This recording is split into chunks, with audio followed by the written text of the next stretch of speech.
हमारे चैनल पर आप सबको खुशामदीद। अगर आपने अभी तक हमारे चैनल को सब्सक्राइब नहीं किया तो जल्दी से कर लीजिए और बेल आइकन बटन को भी प्रेस कर दीजिए ताकि हमारी तमाम नई आने वाली वीडियोस को आप टाइमली देख सकें।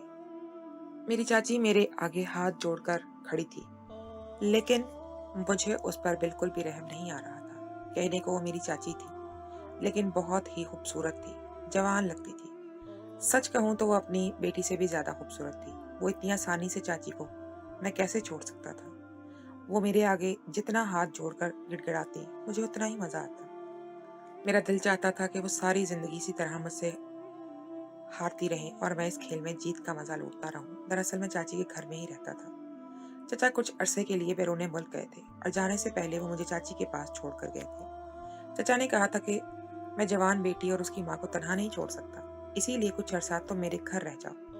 वैसे भी इनकी बेटी से मेरी मंगनी हो चुकी थी, इसीलिए इन्हें ज्यादा फिक्र नहीं थी। मैंने भी बड़ी अकीदत से चचा का हाथ थामकर अपनी आंखों से लगाया और कहा, चचा आपकी इज्जत मेरी भी इज्जत है। आप बेफिक्र होकर चले जाएं। और चचा के जाने के दूसरे ही दिन मेरी आंखें पूरी तरह खुल गईं जब मैंने रात के अंधेरे में चाची की जवानी और उनका हुस्न देखा। और फिर मैं जान गया कि चचा तो बस अपना वक्त ही बर्बाद कर रहे हैं। ना ही वो चाची के लिए हैं और ना ही चाची उनके लिए। पहली बार मुझे एहसास हुआ था कि मेरी चाची जवान थी, जबकि चचा बहुत ज्यादा उम्र वाले। इससे पहले मैंने कभी इस बात पर ध्यान ही नहीं दिया था। मेरी मंगेतर यानी चची की बेटी शुमाइला एक सीधी सादी लड़की थी।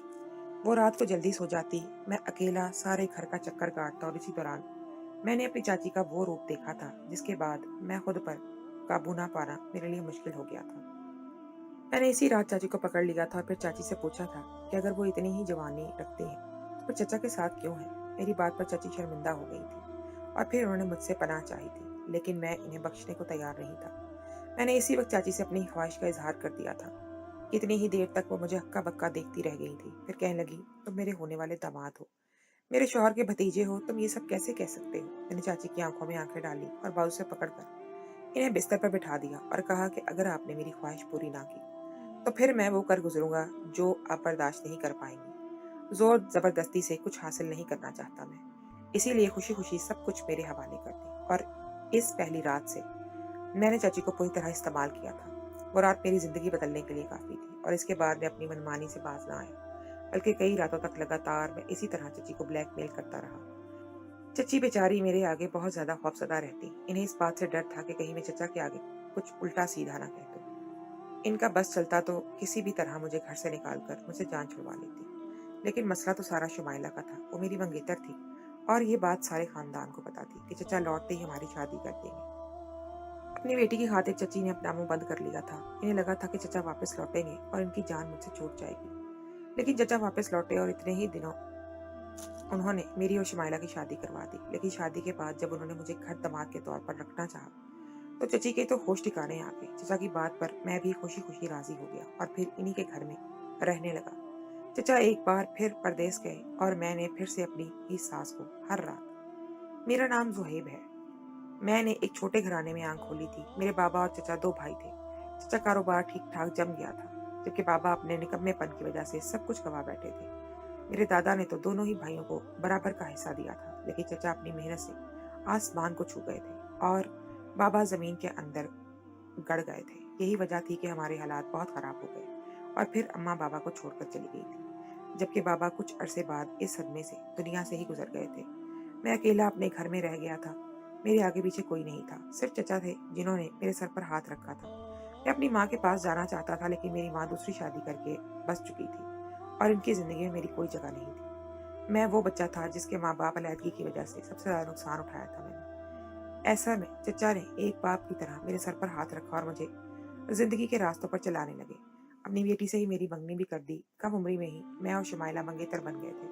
लेकिन शुमाइला बहुत सीधी सादी लड़की थी। वो कभी इस मंगनी का जिक्र न करती। वो बहुत ज्यादा पढ़ा लिखा पढ़ाकू टाइप लड़की थी। हर वक्त पढ़ाई करती रहती थी और उसकी जिंदगी में अलग ही किस्म के मकसद थे। वो पढ़ लिख कर डॉक्टर बनना चाहती थी। उसने एक बार मुझसे साफ लफ्जों में कहा था कि मैं मोहब्बत के चक्कर में फंसकर अपना मुस्तकबिल खराब करना नहीं चाहती। जब डॉक्टर बन जाऊंगी तो तुमसे शादी कर लूंगी। मुझे भी इस बात पर कोई एतराज नहीं था। मैंने जिन हालात में जिंदगी गुजारी थी, मोहब्बत के लिए शायद मेरे दिल में कुछ जगह बाकी नहीं बची थी, या फिर शादी जैसे रिश्ते से मेरा एतबार पूरी तरह खत्म हो चुका था। जिस तरह मेरे माँ बाप अलहदा हुए थे, मुझे लगता था कि शादी सिर्फ इसी वक्त कामयाब होती है जब लड़के के पास पैसा हो, और मेरे पास वो पैसा नहीं था।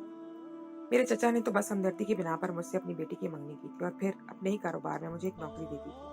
मगर कभी कभी मुझे लगता था कि मैं शुमाइला को वो जिंदगी नहीं दे सकता जो उसको अपने बाप के घर मिली हुई है, और यही बात मुझे परेशान करती थी। मैं हर वक्त इसी खौफ का शिकार रहता था कि कहीं ऐसा ना हो कि मैं शुमाइला से शादी करूं और वो भी मुझे छोड़कर चली जाए। लेकिन वहीं दूसरी तरफ चचा एक बेटे की तरह मुझे चाहते थे, हमेशा मेरा ख्याल रखते थे। चचा का कारोबार ऐसा था कि एक मुल्क से दूसरे मुल्क वो सफर करते ही रहते थे। बहुत कम कम वो घर आते और अपनी फैमिली को वक्त देते। इनके पीछे ही इनकी चाची की जरूरियात का सामान इन्हें पहुंचाता, इनका ख्याल रखता, इनकी छोटी बड़ी जरूरतों को पूरा करता। चचा हमेशा 15-20 दिन के लिए जाते और फिर वापस आ जाते। लेकिन इस बार चचा मुझे अपने दफ्तर में बुलाया और कहने लगे, बरखुरदार, मैं पूरे पूरे 6 महीने के लिए यूरोप जा रहा हूँ। एक बहुत बड़ा प्रोजेक्ट शुरू करने वाला है, इसीलिए इसी के सिलसिले में मुझे जाना है। लेकिन मैं इतने दिनों के लिए बीवी और बेटी को अकेला नहीं छोड़ सकता।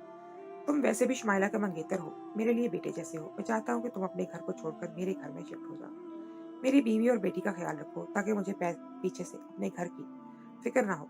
शुमाइला सुबह यूनिवर्सिटी जाती है तो शाम को आती है और फिर वो सारा वक्त अपने कमरे में बंद करके पढ़ाई करती है। ऐसे में अगर तुम्हारी चच्ची को किसी चीज की जरूरत हुई तो वो बेचारी क्या करेगी? पहले तो 15-20 दिन के लिए जाता था तो मुझे इतनी फिक्र नहीं होती थी, पीछे से तुम भी सब संभाल लेते थे। लेकिन अब मैं 6 महीने के लिए जा रहा हूँ। 6 महीने बहुत होते हैं। मैं जरूरत का इतना सामान तो घर में नहीं भर सकता, ना ही इतने अरसे के लिए जवान बेटी और बीवी को अकेले घर छोड़ सकता हूँ। ऐसे में तुम ही मेरा सहारा हो। चचा परेशानी में और फिक्र में डूबे हुए थे। मैंने चचा की परेशानी देखी तो कहा, फिक्र ना करें, मैं सब कुछ संभाल लूंगा। आपकी इज्जत मेरी भी इज्जत है। मैंने दिल से ये बात कही थी क्योंकि चचा ने मेरे लिए बहुत कुछ किया था। बाप के जाने के बाद ही वही मेरे लिए सब कुछ थे। लेकिन मैं नहीं जानता था कि चंद रातें चचा के घर गुजारने के बाद मैं चचा के किए कि हर एहसान को फरामोश कर बैठूंगा और इन्हीं की इज्जत के साथ खेलने लगूंगा। चचा की मौजूदगी में ही मैंने अपना सामान चाची के घर शिफ्ट किया, जबकि चची ने कहा था कि वो अकेले गुजारा कर सकती हैं। लेकिन चचा ना माने और फिर मुझे अपने घर छोड़कर वो 6 महीने के लिए चले गए। इनके जाने के बाद पहली रात मैंने सोचा कि मैं शुमाइला को वक्त दूंगा, उससे बातें करूंगा, हमारी अंडरस्टैंडिंग बढ़ेगी। तो मैं उसे बताऊंगा कि मेरे हालात इसके बाबा के जैसे नहीं है। लेकिन मैंने देखा कि शुमाइला तो अपनी किताबें लेकर अपने कमरे में बंद हो गई थी और उसने मुझे बिल्कुल भी कोई अहमियत नहीं दी थी। मुझे रात देर से सोने की आदत थी, इसीलिए मैं खामोशी से सारे घर में फिरने लगा। चचा का घर बहुत बड़ा था, नीचे का पोर्शन भी बना हुआ था और ऊपर का भी। काम काज के लिए दिन में मुलाजिम भी आया करते थे। यूं ही घूमते घूमते मैं ऊपर वाले पोर्शन में पहुंच गया, जो आमतौर पर बंद रहता था। लेकिन ये देखकर हैरान हुआ कि ऊपर वाले पोर्शन के एक कमरे की लाइट जल रही थी, और जैसे ही इस कमरे के करीब गया तो दरवाजे के पास से मुझे अंदर का मंजर नजर आने लगा। मेरी जवान चची ने सुर्ख रंग की नाइटी पहनी हुई थी, वो पूरी तरह तैयार थी। इनके लंबे घने बाल खुले हुए थे और वो हुस्न की मूरत मालूम हो रही थी। पहली बार मैं चची का इस तरह देख रहा था, और वो भी इतनी गौर से। मुझे एहसास हो रहा था कि मेरी चची एक जवान औरत है। वो शुमाइला से भी ज्यादा जवान और हसीन लगती है। मैंने सर से पांव तक चची को देखा तो मेरा दिल डूबने लगा। लेकिन फिर अगले ही मंजर ने मेरे होश उड़ा दिए, क्योंकि चची किसी और की बाहों में थी। किसी और के साथ वो मोहब्बत का इजहार कर रही थी, और इस शख्स ने चची को अपनी बाहों में जकड़कर बिस्तर पर गिरा दिया था। और इस मंजर ने मेरे कदमों तले से जमीन निकाल दी थी। मैं यकीन ही नहीं कर पाया था कि मेरे चचा के पीछे मेरी चची किसी और मर्द की होगी। मैंने खामोशी से वो सारे मंजर अपने मोबाइल फोन में रिकॉर्ड किए थे। और फिर मुझे सुबह के वक्त चची इस कमरे से बाहर निकली तो मैंने मुस्कुराकर इन्हें देखा। मुझे देखते ही इनके होश उड़े थे। वो हकलाते हुए कहने लगी, तुम यहाँ क्या कर रहे हो जोहेब? मैंने मोबाइल की स्क्रीन उनके आगे लहराई तो चची की जुबान गंग हो गई थी। कितनी ही देर तक वो कुछ ना कह सकी। मैं कदम कदम आगे बढ़ा और कहा कि अच्छा, तो इसीलिए आप मुझे अपने घर में रखना नहीं चाहती थी। आपके लिए मुझे यहाँ रखना इसलिए मुश्किल था क्योंकि मेरे होते आप आसानी से रंगरलियां नहीं बना सकती थी। आप तो बहुत ही ज्यादा बदकिरदार औरत निकली। मेरे जिस चचा ने आपको इज्जत से अपने घर में जगह दी, आपने मेरे इसी चचा की पीठ में ही खंजर खोप दिया। मेरी बात सुनकर चची रोने लगी, कहने लगी, तुम कुछ नहीं जानते जोहेब, इसीलिए अल्लाह के वास्ते ऐसी बातें ना करो। मैंने गुस्से में चची से कहा कि मैं ना सिर्फ चचा को बल्कि शुमाइला को भी आपका सच बता दूंगा। इन्हें भी तो पता चला है होना चाहिए ना कि आप रात के अंधेरे में क्या करती हैं। चची मेरा हाथ पकड़कर मुझे जबरदस्ती कमरे में ले गई और मुझे बेड पर बैठाकर खुद मेरे कदमों में बैठ गई। कहने लगी, देखो जोहेब, तुम मेरे होने वाले दामाद हो, तुम मेरे भतीजे हो। मैं तुम्हें सब कुछ सच से बता दूंगी, लेकिन अल्लाह के लिए तुम शुमाइला के आगे कुछ ना कहना, किसी को कुछ ना बताना, मेरी इज्जत को कायम रहने देना। मैंने चची से कहा कि मुझे आपके रोने धोने की कोई सरोकार नहीं है। मैं एक ही सूरत में आपके राज को राज रख सकता हूँ, अगर आप मेरी बात मान लें, मेरी ख्वाहिश पूरी कर दें, तो मैं किसी को आपकी इस हरकत के बारे में नहीं बताऊंगा। मेरी बात सुनकर चची ने अपने आंसू पोंछ लिए और कहने लगी, बताओ क्या चाहते हो। और फिर मैंने चची के आगे जब अपनी ख्वाहिश रखी तो वो हक्का बक्का रह गई। कितनी ही देर तक वो बस मुझे देखती रही और फिर कहने लगी, तुम ऐसी बात कैसे कर सकते हो। मैंने चची से कहा कि मैं कुछ भी कर सकता हूँ, जब आप इतना कुछ कर सकती हैं तो फिर मुझ पर उंगली ना उठाएं। चची अपनी सफाइयां देने लगी, बताने लगी कि उन्होंने ये रिश्ता क्यों कायम किया, लेकिन मुझे ये जानने में अब कोई दिलचस्पी नहीं थी। मैं अपना फायदा देख रहा था। मैंने जान लिया था कि चची जवान और हसीन है और अपनी जिंदगी में बहुत आगे निकल चुकी हैं और मैं बहती गंगा में हाथ धोना चाहता था। इस रात चची ने बहुत मजबूरी में मेरी बात मान ली थी और मैंने जो चचा से वो मुझे मिल गया था। चची को लगा था कि बस इस तरह इनकी जान छूट जाएगी, लेकिन मैंने हर रात चची को ब्लैकमेल करना शुरू कर दिया। वो दिन रात चचा की वापसी का इंतजार करने लगी कि चचा वापस लौटे और मैं अपने घर जाऊं। लेकिन जब चचा वापस आए तो आते ही मैंने उनसे खुद से अपनी और शुमाइला की शादी की बात की और ये भी कहा कि मैं आपके घर के दिल लग गया है, अकेले घर में तो मेरा दिल घुटता है। ये सुनकर चचा कहने लगे, मैं भी चाहता हूँ कि शुमाइला की शादी हो, वो रुखसत ना हो, बल्कि तुम यहीं रह जाओ। मेरी इकलौती बेटी है, तुम मेरे इकलौते भतीजे हो, मेरा घर खुशियों से भर जाएगा। मैंने फौरन चचा से हामी भर ली कि मुझे घर दामाद रहने में कोई एतराज नहीं, बल्कि चची एतराज करती रह गई, लेकिन चचा ने इनकी एक ना सुनी। शुमाइला का मेडिकल कंप्लीट होने में 1 साल बाकी था, लेकिन चचा ने जोर जबरदस्ती करके उससे मेरी शादी करवा दी, क्योंकि इन्हें फिर कारोबार के सिलसिले में जाना था। वो मेरी और शुमाइला की शादी के 1 महीने बाद वापस चले गए और फिर मुझे चची को दोबारा ब्लैकमेल करने का मौका मिल गया। मैं चची को बार बार डराता धमकाता और अपने मकसद के लिए इन्हें इस्तेमाल करता। सारा दिन तो मेरा दफ्तर में गुजरता, क्योंकि मैं चचा के पीछे तो कारोबार देखता था। चचा की नौकरी करता था, लेकिन रात के वक्त जब शुमाइला थक कर सो जाती तो मैं सीधे अपनी सास यानी चची के कमरे में पहुंच जाता और फिर इन्हें परेशान करने लगता। वो बहुत आजिज आ चुकी थी, लेकिन मेरे आगे मजबूर थी। ऐसे ही मेरी शादी को 3 महीने हो गए। इन 3 महीनों में मैंने शुमाइला से ज्यादा वक्त उसकी माँ को दिया था। मैं खुद को बहुत खुश नसीब समझने लगा था कि जिसके हाथ बैठे बिठाए इतना कुछ लग गया था। बीवी भी मिल गई थी, घर भी, और फिर मेरे सास जैसी औरत भी मेरे काबू में आ गई थी। लेकिन फिर एक रात जब मैं अपने कमरे से निकलकर अपनी चची के कमरे में पहुंचा और इनसे दोबारा से अपनी ख्वाहिश का इजहार करने लगा, तो न जाने कैसे मेरी बीवी शुमाइला वहां पहुंच गई और उसने मेरी बात सुन ली। वो हक्का बक्का रह गई, कमरे में आकर कहने लगी कि ये सब क्या हो रहा है।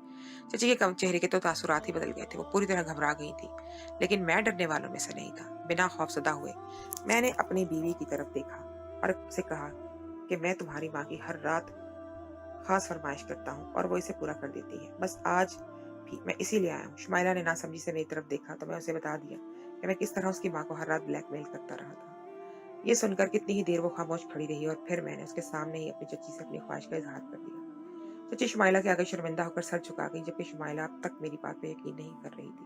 वो अपनी माँ से पूछने लगी कि ये क्या सच है, क्या जो कुछ ज़ुहैब कह रहा है ये सच सब सच है। आप वाकई ज़ुहैब के साथ। चची ने उठकर शुमाइला का हाथ पकड़ लिया और कहने लगी, मैं मजबूर थी, मैं कुछ भी जानबूझकर नहीं किया। मेरे साथ तो खुद बहुत बड़ा जुल्म हुआ है। मैं खुद तुम्हारे शौहर के हाथों कब से ब्लैकमेल हो रही हूँ। मैं तुम्हें परेशान नहीं देखना चाहती थी, बस इसीलिए तुम्हें ये बात ना बता सकी। मैंने सालों तुमसे अपनी सच्चाई छुपाई, क्योंकि मैं तुम्हें परेशान नहीं करना चाहती थी, मगर मुझे मालूम था कि मेरा सच इसी तरह खुलेगा। और फिर मेरी चची ने खुद शुमाइला को वही सच्चाई बता दी जो उन्होंने मुझसे कही थी। शुमाइला कितनी ही देर खामोश रही। मैंने चची को पकड़कर बेड पर बैठाया और शुमाइला से कहा कि तुम कमरे में जाओ, मैं अपना हिसाब किताब करके आता हूँ। लेकिन वो ना गई और खड़ी रही, कहने लगी, जो करना है मेरे सामने करो, मैं भी तो देखूं आखिर तुम किस तरह मेरी माँ के साथ खेल खेल रहे हो। मैंने मुस्कुराकर चची की तरफ देखा और कहा, मैंने आपसे ऐसी भी कोई फरमाइश नहीं की जो पूरा करना आपके लिए मुमकिन ना हो। मुझे सिर्फ 50,000 रुपए की जरूरत है, आप मुझे वो 50,000 रुपए दे दें। मैं अपने और शुमाइला के लिए जो घर बनवा रहा हूँ, इसलिए बार बार मुझे पैसों की जरूरत पड़ती है। अगर आप अपनी इज्जत बचाना चाहती है तो फिर मेरे हाथ में रकम रखने में कोई क्या मसला है। मैं हर रात चची के पास खास रकम का मुतालबा करता था। धीरे धीरे करके मैंने अपने अकाउंट में पैसे बढ़ा लिए थे और चची अकाउंट खाली हो रहे थे। अब चची के पास बिल्कुल पैसा नहीं था, इसलिए वो इनकार कर रही थी और मैं इन्हें धमका रहा था। चची कहने लगी कि मैं सच कह रही हूँ, मेरे पास बिल्कुल भी पैसे नहीं बचे। जो कुछ था मैंने अपनी इज्जत की खातिर तुम्हें दे दिया है। ये कहकर वो फूट फूट कर रोने लगी। शुमाइला मेरे करीब आई और उसने मेरा गिरबान पकड़कर मुझे खींचा और कहने लगी, तुम्हें शर्म नहीं आती, मेरे शौहर होकर मेरे बाप के भतीजे हो और मेरी माँ के साथ खेल खेलते रहे। तुमने मेरी माँ की मजलूमियत का फायदा उठाया। अगर तुम्हें मेरी माँ का सच पता चल ही गया था तो तुम्हें इनका साथ देना चाहिए था, ना कि इस तरह इनके साथ ब्लैकमेलिंग का खेल खेलते। शुमाइला ने एक जोरदार तमाचा मेरे मुंह पर लगाया और मैं हक्का बक्का रह गया। मुझे यकीन नहीं आया कि वो मेरे साथ ऐसा सलूक करेगी। उसे तो अपनी माँ के साथ ऐसा सलूक करना चाहिए था। अपनी माँ से पूछना चाहिए था कि क्यों उसकी माँ इतने सालों तक इसे झूठ बोलती रही, लेकिन उसने मुझे ही मुजरिम बनाकर कटहरे में खड़ा कर दिया। फिर वो गुस्से में कहने लगी, अपना सामान उठाओ और इस घर से दफा हो जाओ। मैं किसी गरीब इंसान के साथ तो गुजारा कर सकती हूँ, लेकिन एक बदकिरदार मर्द के साथ नहीं रह सकती, जिसकी नीयत खराब हो, जिसकी नज़र में मेरे माँ बाप की दौलत पर हो। मैं इस शख्स के साथ कैसे अपनी जिंदगी को आगे बढ़ा सकती हूँ? मेरा तुमसे कोई वास्ता नहीं, जाओ और अभी और इसी वक्त इस घर से निकल जाओ। शुमाइला ने मुझे बाहर का रास्ता दिखाया था और मैं बस हक्का बक्का रह गया था। फिर वो मुझे धक्के मारने लगी, यहाँ तक कि उसने मुझे घर से बाहर करके अंदर से दरवाजा बंद कर लिया। मैं आधी रात को सड़क पर खड़ा था और मैं यकीन था कि मेरी बीवी ने अपनी माँ की बजाय मेरे साथ बदसलूकी की थी। मैं कितनी ही देर तक बंद दरवाजे को तकता रहा था। इस रात जब मैंने चची को किसी गैर मर्द के साथ देखा था, तो उनसे चचा के साथ बेवफाई की वजह पूछी थी, तो चची ने बताया था कि बहुत सालों पहले चचा ने किसी और की मोहब्बत में उन्हें तलाक दे दी थी, लेकिन शुमाइला की वजह से ये बात दुनिया को नहीं बताई थी। बज़ाहिर तो वो और चचा मियाँ बीवी थे, लेकिन इनका और चचा का कोई ताल्लुक नहीं था। चचा ने किसी गैर मुल्क की औरत से शादी कर ली थी और इसी की मोहब्बत में वो बार-बार परदेस के चक्कर काटते थे। चची भी अपनी तन्हाई से तंग आ गई थी, इसीलिए उन्होंने भी छुपकर शादी कर ली थी। वो जवान थी, खूबसूरत थी। इन्हें आसानी से दूसरा शौहर मिल गया, लेकिन दोनों की ही शादियाँ दुनिया की नज़रों से मख्फी थी, क्योंकि चचा शुमाइला के मुस्तकबिल को अच्छी तरह बर्बाद नहीं करना चाहते थे। जैसा कि मेरा मुस्तकबिल खराब हो चुका था। वो जानते थे कि जब माँ-बाप अलग होते हैं तो बच्चों का मुस्तकबिल तबाह हो जाता है। इसलिए शुमाइला पर बुरा असर ना पड़े, ये सोचकर उन्होंने ना ही शुमाइला को अपनी और अपनी बीवी के तलाक का बताया था और ना ही दूसरी शादी का। चची के लिए बिल्कुल तन्हा जब गुज़ारा करना मुश्किल हुआ था, तो उन्होंने शादी तो कर ली थी, लेकिन वो इस शादी के बारे में ना ही चचा को बता सकी और ना ही शुमाइला को। इन्हें डर था कि अगर वो चचा को इस शादी का बताती तो चचा इन्हें घर से निकाल देते और शुमाइला से दूर नहीं होना चाहती थी। सिर्फ बेटी की मोहब्बत में उन्होंने अपनी जिंदगी को खुद मुश्किल में डाल रखा था। मेरी चची छुप छुप कर अपने दूसरे शौहर से मुलाकात करती थी, लेकिन इस बात का इल्म ना ही शुमाइला को था और ना ही चचा को। और जब मुझे ये बात पता चली तो मैंने उन्हें ब्लैकमेल करना शुरू कर दिया। मैं इनसे खूब सारे पैसे वसूल करने लगा, क्योंकि चचा के कारोबार से मुझे सिर्फ तनख्वाह मिलती थी। जबकि अब मेरे दिल में लालच आ गया था। मैं चाहता था कि मैं इतना अमीर हो जाऊं कि शुमाइला कभी मुझे छोड़कर ना जाए। लेकिन उसके लिए जो रास्ता मैंने अपनाया था, उसकी वजह से शुमाइला ने मुझे धुतकार दिया था।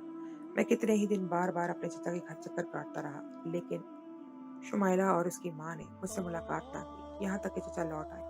मैंने रोते हुए चचा के सामने अपने गुनाहों का इतराफ कर लिया, क्योंकि इतने दिन मुझे समझ आ गया था कि मैं शुमाइला से मोहब्बत करता और उसके बगैर नहीं रह सकता। चची की शादी का सुनकर चचा वाकई हैरान हुए थे, लेकिन वो फिर कहने लगे कि अगर शुमाइला की माँ ने दूसरी शादी कर ली है तो कोई गलत काम नहीं किया।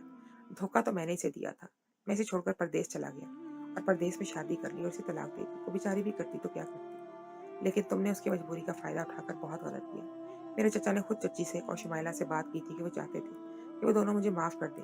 चची तो मुझे माफ़ करने को तैयार थी, क्योंकि वो शुमाइला का बसा हुआ घर देखना चाहती थी, लेकिन शुमाइला राज़ी नहीं थी। मैं उसके कदमों में गिर गया और उससे कहा कि मैं ये सब कुछ अपने मुस्तकबिल के लिए कर रहा था, लेकिन शुमाइला मुझ पर एतबार करने को तैयार नहीं थी। फिर मेरे बहुत माफ़ी माँगने पर और चचा के समझाने पर उसने मुझे दूसरा मौका दिया था। अब मैं पहले से ज़्यादा मेहनत करता हूँ। मैं शुमाइला को हर खुशी देना चाहता हूँ, लेकिन मैं जान गया हूँ कि ये खुशियाँ दूसरों को परेशान करके नहीं खरीदी जा सकती, बल्कि अपनी खुशियों को पूरा करने के लिए मुझे लगन और मेहनत के साथ काम करना होगा। शुमाइला ने खुले दिल से अपनी माँ की दूसरी शादी को कबूल कर लिया था, क्योंकि वो एक पढ़ी लिखी समझदार लड़की थी। और फिर चची अपने शौहर के घर चली गई थी, क्योंकि शुमाइला ने मुझसे कहा था कि वो जब चाहे शुमाइला से मिलने आ सकती है। और अब चची अपने दूसरे शौहर के साथ खुश है, जबकि चचा अक्सर वक्त परदेश में ही होते हैं। मैं और शुमाइला इस बड़े से घर में तन्हा रहते हैं। कभी कभी मैं सोचता हूँ कि काश मैंने वो गलत रास्ता ना अपनाया होता, मैं वो सारी गलतियां ना करता, तो मैं कुछ भी ये सब जो मेरा ही होना था। चचा की इकलौती बेटी शुमाइला थी, और जो कुछ चचा का था वो शुमाइला का था, और मैं और शुमाइला एक ही तो थे। लेकिन बस मैं इस वक्त ये बात समझ नहीं पाया था और लालच में अंधा हो गया था, और मैंने चची को परेशान किया और इसीलिए इतना गलत हुआ। और अब मुझे अपनी गलतियों का एहसास है। मैं सबसे यही कहूँगा कि कभी भी किसी की मजबूरी का फ़ायदा ना उठाएं, क्योंकि जो कुछ आपके नसीब में लिखा है वो आपको मिलकर ही रहेगा, कभी भी दूर नहीं होगा।